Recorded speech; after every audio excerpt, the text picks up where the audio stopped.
Pagi Ananda, Pagi Bu. apa kabar Ananda? Alhamdulillah sehat Bu. Alhamdulillah.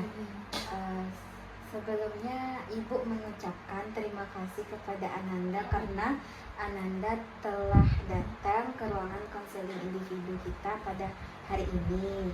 Sebelumnya Ibu mau memperkenalkan diri Ibu dulu. Perkenalkan, nama Ibu Yola Ananda Musma, biasa dipanggil Ibu Yola. Ananda sendiri boleh memperkenalkan dirinya terlebih dahulu, Ananda. Nama saya Fatia Nisita Bu. Saya biasa dipanggilnya Tia.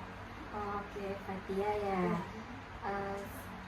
Agar kegiatan konseling kita ini berjalan dengan lancar, alangkah sebaiknya kita berdoa terlebih dahulu ya Fatia.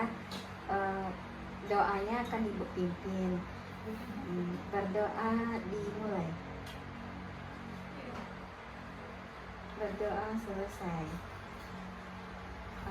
Baiklah Fatia, sebelumnya Ibu mau bertanya, apakah Fatia itu sudah pernah mengikuti konseling individu sebelumnya? Belum pernah Bu, baru ini pertama. Berarti Fatia belum tahu ya apa itu tentang konseling individu? Belum Bu. Nah, baiklah, Ibu akan menjelaskan tentang apa itu konseling individu. Nah, jadi konseling individu adalah salah satu jenis layanan bimbingan dan konseling yang dimana Ibu sebagai konselor dan Fatia sebagai kliennya. Tujuannya itu adalah untuk membantu mengatasi permasalahan yang Fatia alami. Nah, jadi kegiatan Ibu berharap kepada Fatia agar secara sukarela mengikuti kegiatan konseling individu kita pada hari ini, dan Fatia itu terbuka kepada Ibu menceritakan permasalahan yang Fatia alami. Nah, jadi di sini kita juga ada kerahasiaan di mana segala informasi yang Fatia berikan kepada Ibu akan Ibu rahasiakan. Dan kegiatan konseling individu kita ini dijalankan berdasarkan norma-norma yang berlaku. Yang selanjutnya, bentuk penyelenggaraan konseling individu ini nantinya kita duduk berhadapan.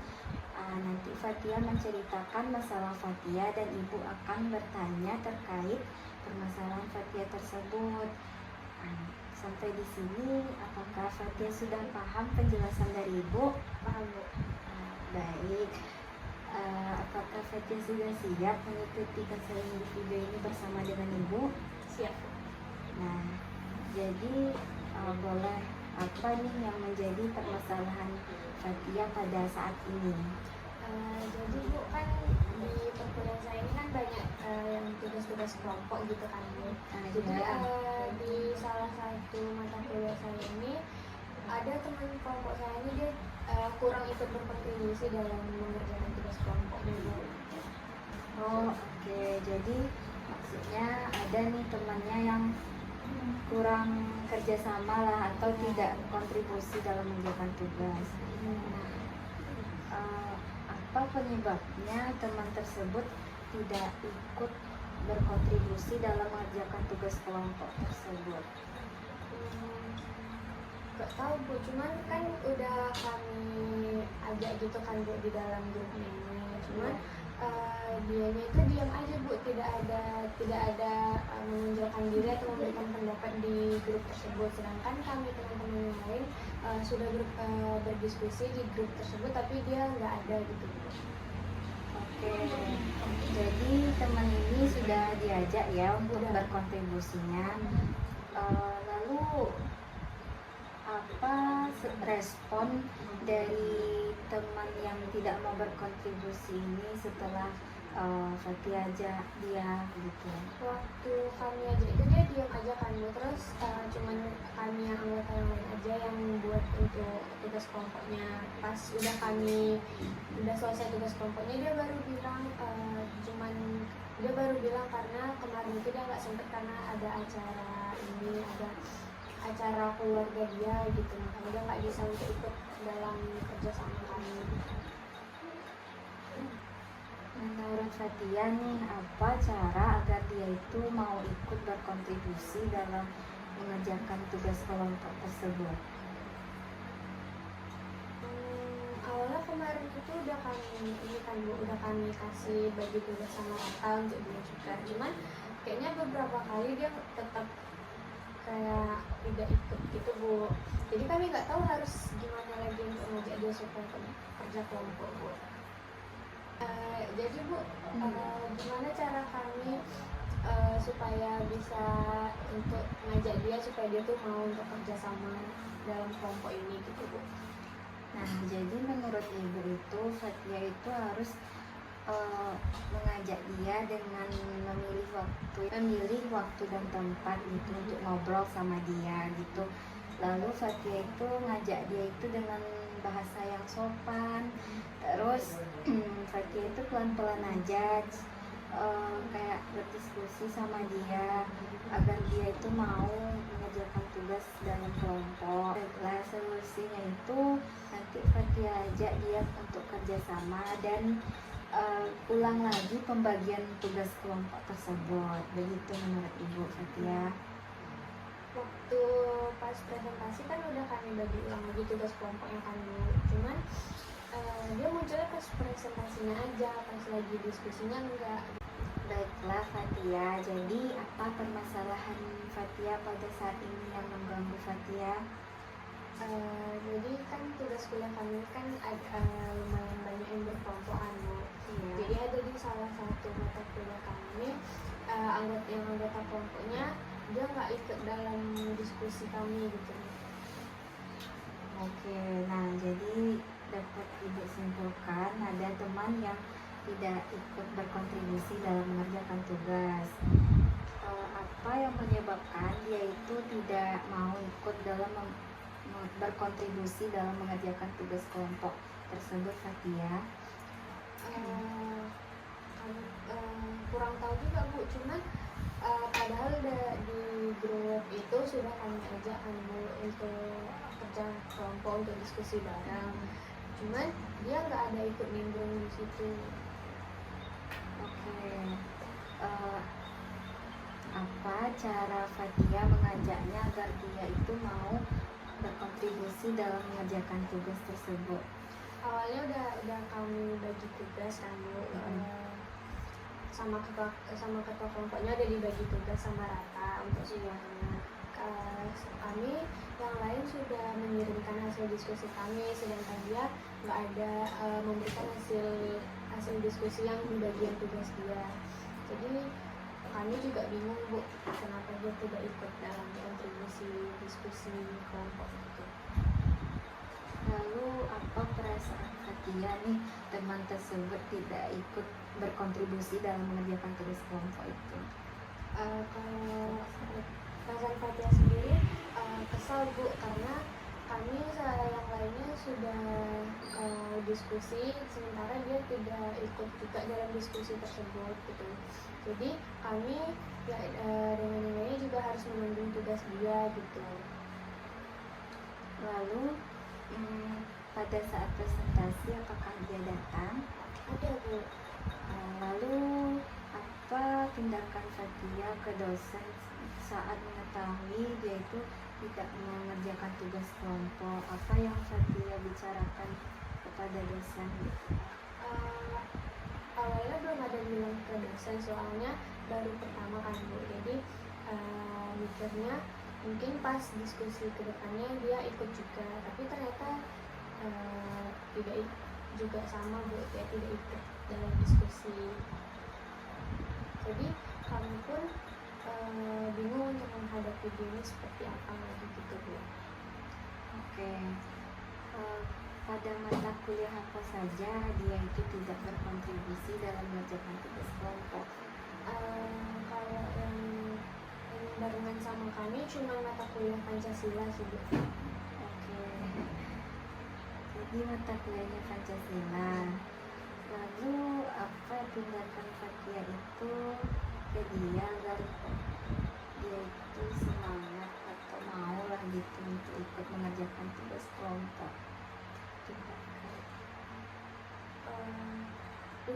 kemarin ini sudah saya coba untuk ajak kan Bu, kayak untuk ikut diskusi, terus bilangnya iya aja, cuman nggak ada ikut diskusinya juga Bu. Jadi kami udah kehabisan solusi untuk apa yang harus kami lakukan untuk menghadapi teman kami ini Bu. Setelah Fatia ajak, respon dia diamkah atau ada merasa kayak salah dia gitu? Kalau dari responnya kayaknya mungkin ada merasa salah mungkin. Jadi apa kalau dari Ibu apa solusi yang bisa kami lakukan untuk supaya dia ikut lagi dalam diskusi, apa mau ikut dalam diskusi kelompok gitu Bu?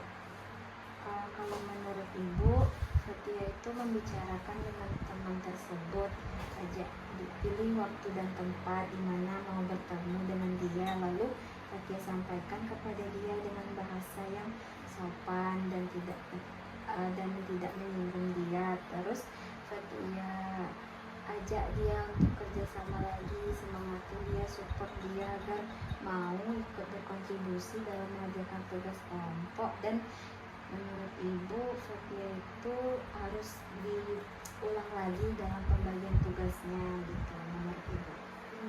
Kalau misalnya sudah berulang gitu Bu, apa yang harus kami lakukan?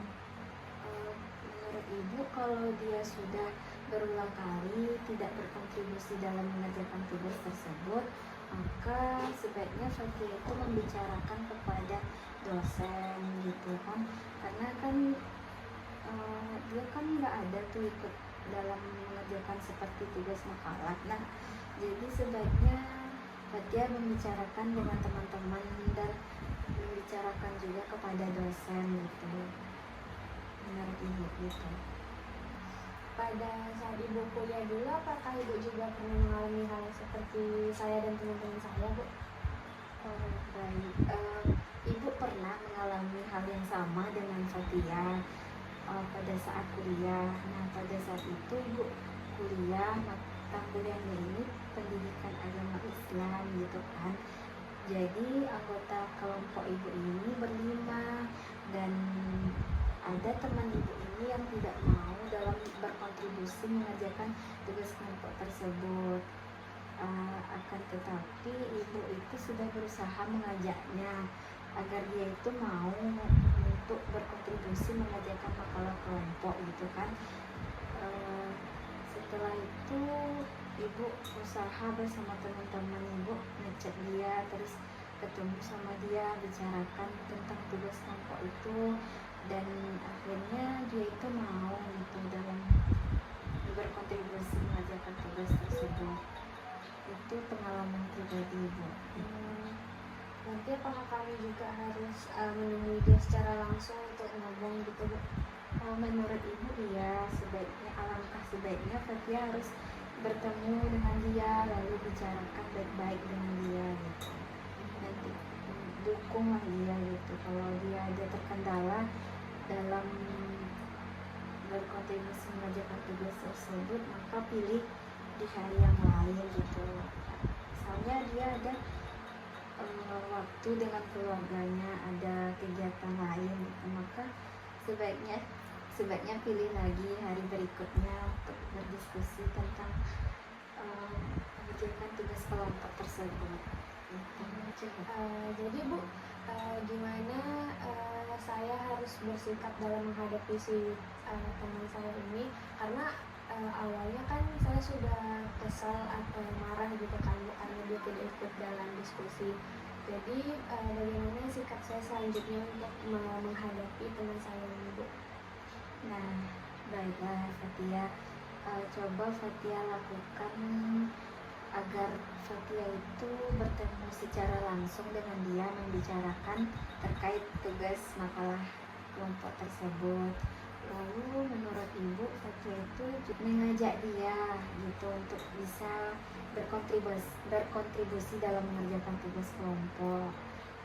Nah, Fatia juga harus berbicara sopan dan mengajak teman tersebut dalam mengerjakan tugas kelompok dan memberi dukungan kepada dia agar mau ikut dalam berkontribusi mengerjakan tugas kelompok tersebut.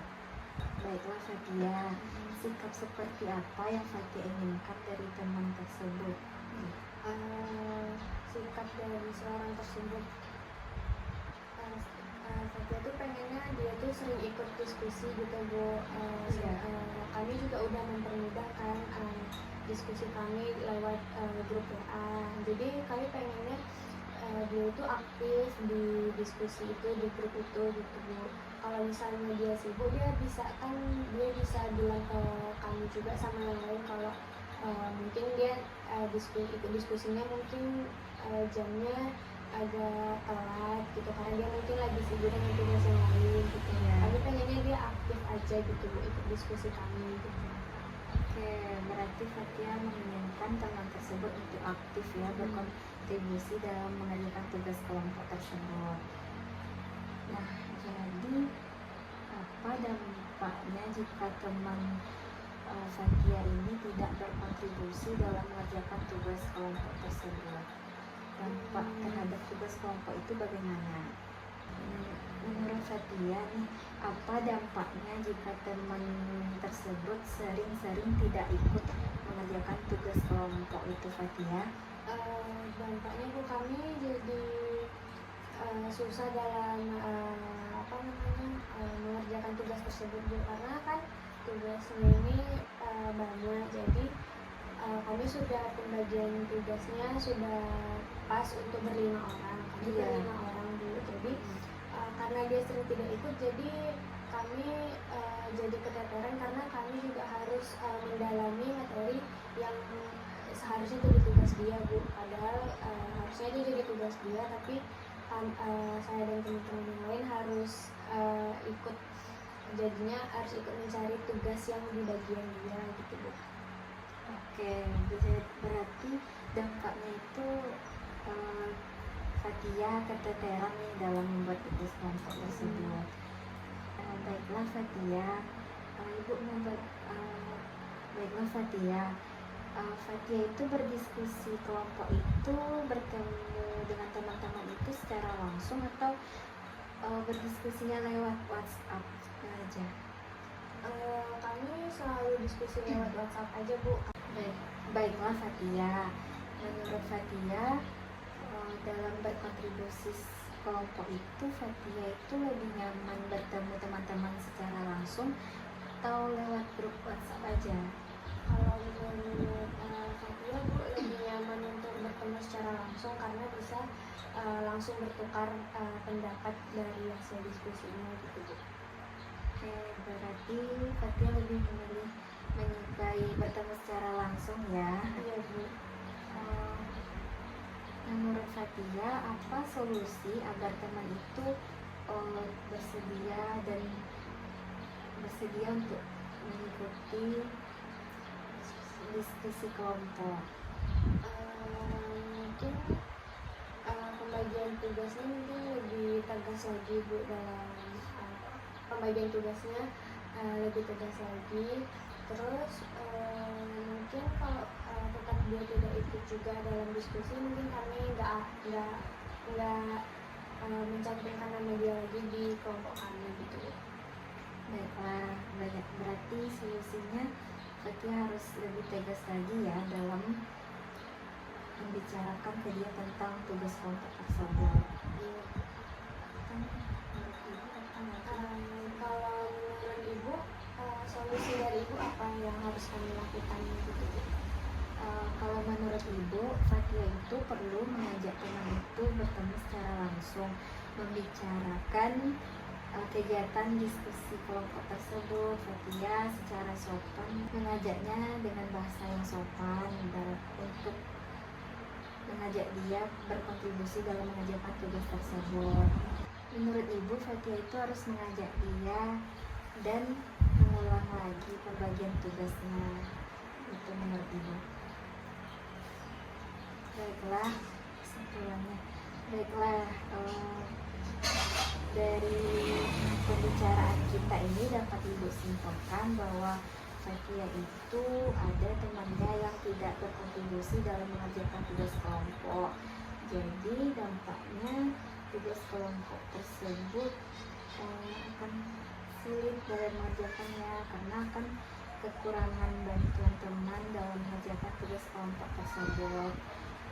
Solusinya yaitu Fatia bisa mengajak dia membicarakan baik-baik dengan bahasa yang sopan dan bertemu secara langsung dengan dia untuk agar dia itu mau ikut dalam berkontribusi mengerjakan tugas kelompok tersebut.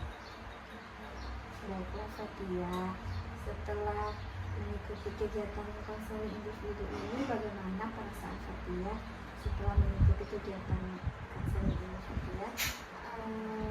Saya mungkin lebih lega Bu, karena kemarin ini mungkin perasaan sama-sama marahnya kayak ditahan-tahan gitu Bu. Setelah konsultasi sama Ibu, jadi rasanya lebih lega dan juga tahu harus apa yang harus dilakukan terhadap teman tersebut. Oke, terima kasih ya Fatia. Baiklah Fatia, berarti perasaan Fatia sudah lega ya setelah mengikuti kegiatan konseling individu ini. Baiklah, Ibu akan mengakhiri kegiatan kita pada hari ini. Nah, tadi kan kita memulai pembukaannya dengan doa, berarti kita akhiri lagi penutupannya dengan berdoa ya. Oke, berdoa akan Ibu pimpin lagi. Berdoa dimulai. Berdoa selesai.